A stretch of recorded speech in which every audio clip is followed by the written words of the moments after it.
Your hip consists of two main parts that fit together like a ball and socket: the femoral head at the top of the leg and the acetabulum in your pelvis. Cartilage between the femoral head and acetabulum provides cushioning between the bones and allows for smooth movement. A total hip replacement is usually done when severe damage from arthritis or injury has made it difficult to perform daily activities without severe pain or restricted range of motion. During the procedure, the femoral head and acetabulum are replaced with artificial components called prostheses. An artificial hip prosthesis consists of a cup called the acetabular component and a stem and ball called the femoral component. Before your procedure, you will receive intravenous fluids, antibiotics, and medications to help you relax. Most minimally invasive anterior total hip replacements are done under spinal anesthesia, so you will be awake during your operation but feel no pain. A catheter may be placed in your bladder to drain your urine. Since fluid and blood loss can be significant, banked blood will be prepared in case you require a transfusion. You may have the opportunity to collect and store your own blood in preparation for your surgery.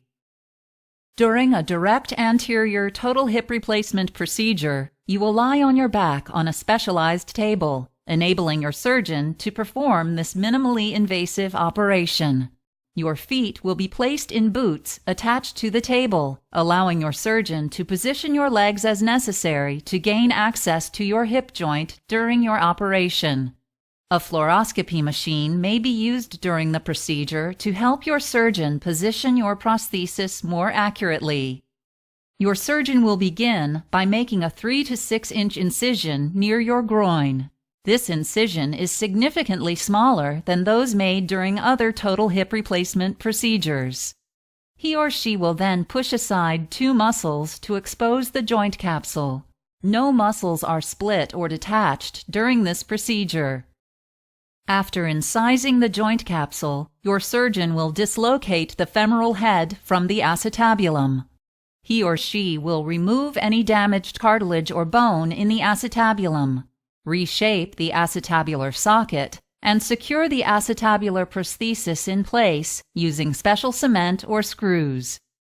Turning next to the femur, your surgeon will remove the femoral head, shape the remaining femur to fit the prosthetic stem, and secure the femoral component using cement or other techniques. Once both components are firmly in place, your surgeon will slide the prosthetic femoral head into its acetabular counterpart. Test the movement of your new hip joint and may verify that it is properly positioned with an X-ray. Your surgeon will then close the joint capsule and reposition your muscles.